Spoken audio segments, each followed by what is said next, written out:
जी हाँ मेरे दोस्त, लड़की को लड़का बनाएगा, लड़का को लड़की बनाएगा। और एक खास बात मेरे दोस्तों, आपके पर्सनल सामान को गायब करके दिखाएगा।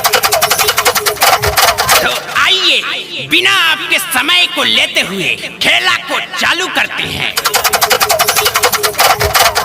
अंतरु मंत्रु, अंतरु मंत्रु, लइका के समान उड़ंतरु जमूरे जी उस्ताद। अरे हुआ कि नहीं रे? मेरा तो है, लेकिन भाई साहब का पता नहीं।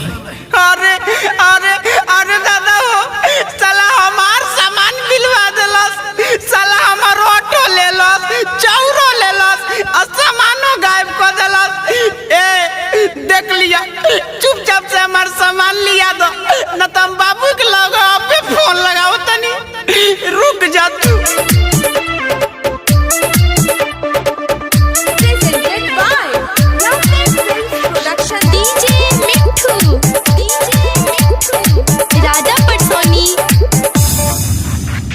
कौन साला मंतर मारती हली, देह के नरजी झारती हली, अरे मरद से मौगा बना देले बा। अरे कौन साला मंतर मारती हली, देह के नरजी झारती हली। गाँव भर होता हसाई, कैसे के घरे जाई, सोची के अवतारो आई। हेलो पप्पा, हमार बियाह कैंसिल कर दो, अब हम बियाह नहीं करब। बियाह न करबे? अरे काय बोले, खोल तो बताओ। अरे बाबू सुन कैंसिल कई दशा गाई, जादूगरवा सामान देले बट भिलवाई, जाने कौन मंत्र हम पे चलाई, जादूगरवा सामान देले बट भिलवाई। सामान बिलवा देले बा?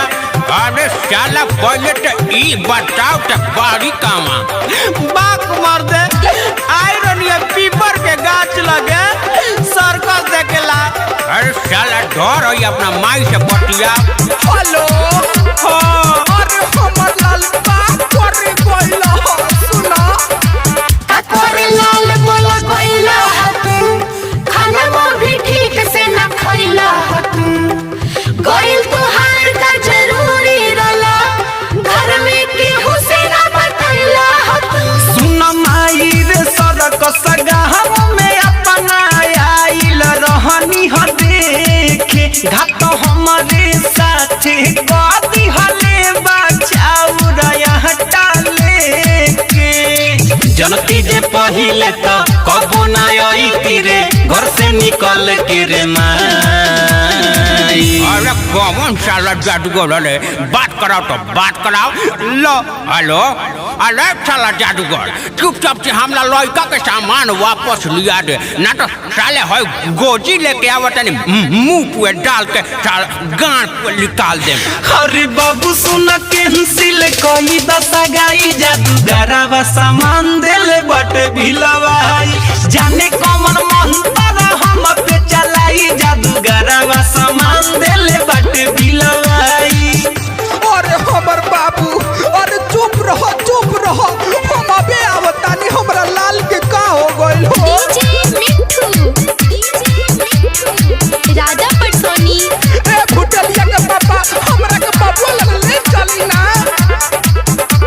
आप सुन रहे हैं अमित पटेल की आवाज में। उल्पा माटी चढ़ई हनु हो, मंदिर के घंटा डोलई हनु हो, शादी ना होई तो भाई के दो उपाय बटोरे में थपड़े बजाई हनु हो। अब जाता नी हम तो हमारे सब कवनो मजाक उड़ावता, कवनो कहता माउग हमके, कवनो छकवा बनावता। कवना जन्म के तू बदला ले तारी हमसे, जादूगर होई की कसाई। देख लिया जादूगर, जेंगा मरला हुआ कद ना तो ठीक ना होई। उस्ताद लइका के काहे रुआवतनी, लिया ना दियो कर समानवा। अरे साला चुप चुप, साले मारे लगिए सब गाँव वाला मिल के मंत्र घोर पर गइल बा।